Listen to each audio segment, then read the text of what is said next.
Finally, the train to Toronto and a room with 4 other Macedonians in a boarding house on Niagara Street. Toronto, 1903. A dynamic new world city bursting with industry and commerce, shaping an identity of its own.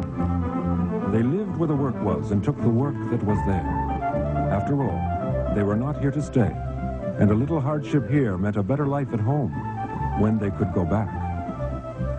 Petra Stoyan's Bull's Head Hotel, Niagara and Wellington Streets.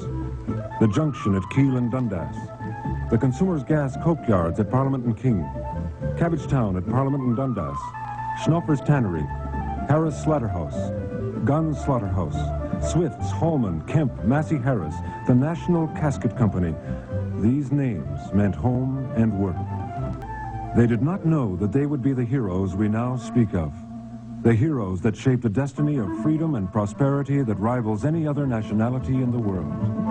And who were these people? These men whose names became families, whose families spawned generations of Macedonian Canadians to become the largest Macedonian settlement outside of the Balkans.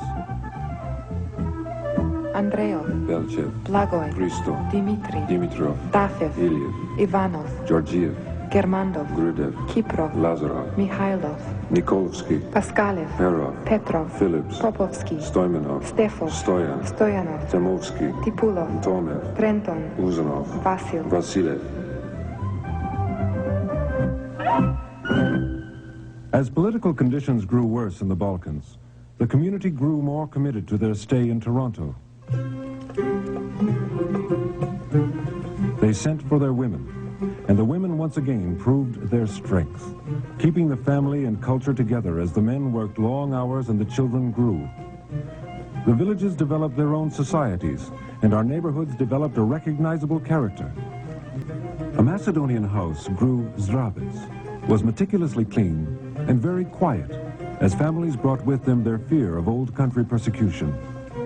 And the need for togetherness was strong, as they gathered in the coke yards and the boarding houses, and a man would travel 150 miles to attend a dance. Established Torontonians began to notice the Macedonian presence and became friends. E. Blake Robinson found jobs for our unemployed. Archibald McMurtry provided relief for our destitute.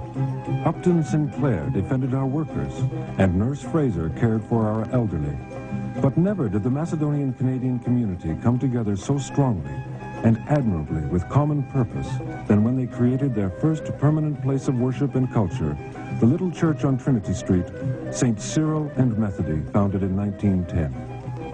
The collection box would move from house to house as the $2 donations, sometimes a week's wages, grew to $5,000, enough for the first permanent statement of Macedonian Canadianism.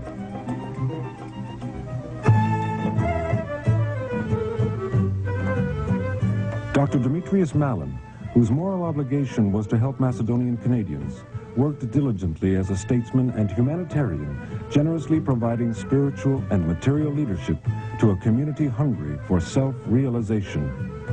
Lambro Tenekev was the first president of the Church Executive Committee and was known as the godfather of the Macedonian community. Foto Tomev, then a young art college student, painted the patron saints and has since become a great source of pride as an artist and historian.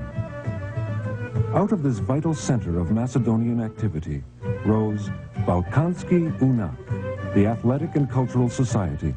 And out of Balkanski Unak came Tommy Ivan, who went on to become one of the world's greatest hockey coaches. On June 12, 1974, he was inducted into the Hockey Hall of Fame. These were very turbulent and exciting times for Macedonian Canadians, as they sought new solutions to old problems, healing old wounds with new ideas, and accepting more responsibility with their newfound freedom in a place called Toronto in Upper America. All this from a handful of men who gathered at the Balkan Cafe.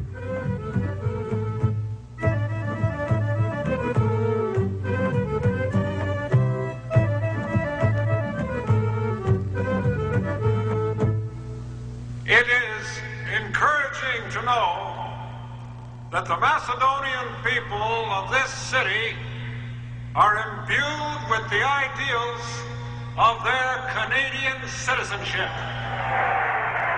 Ralph Day, Mayor of Toronto, 1938.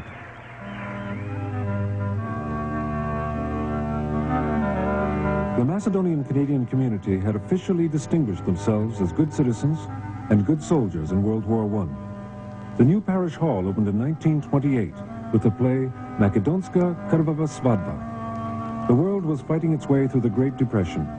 The Balkans had once again been subdivided to the exclusion of a Macedonian nation, and Macedonian Canadians now numbered 25,000 in Toronto alone.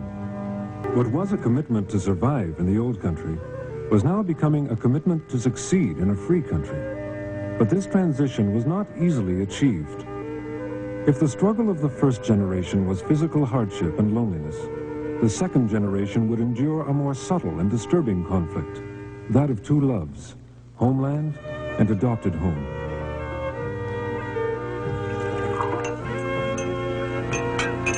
So, do I change my name to get a job, or do I keep my name, keep looking for a job? Do I send my money back to my village in Macedonia or to my village association in Toronto? Is the prejudice here worse than the repression we have back at home? Never mind. Am I Macedonian in Canada? Or Canadian from Macedonia? I don't know. Do I put ham and eggs on the menu, or sausages and hot peppers? I don't know. There's nobody. However difficult conditions may be, in Canada there was at least a promise. The promise that hard work, unity, and strength of character would lead to respect and a better life. Macedonian Canadians met those requirements. When jobs were not available to foreigners, a man could shine shoes during the day, wash dishes on the night shift, graduate to short order cook, and eventually own his own restaurant. Mecca Grill, Carol Java Shop, Canadian New Service Lunch, Down the Queen's Golden Restaurant, Mile, State Grill, the Tivoli, Osgood, the Geneva, James the Restaurant, the Superior, the Madison, Stereos, Theodore's, Park Avenue, the Mercury, Homestead, John's Grill, the Falcon, Queensdale Tea Room, the Crystal Grill. It fit perfectly their national character, calling for hard work, long hours, family commitment, and independence. But most important, to own his own business meant respect. Respect among his people and for his people.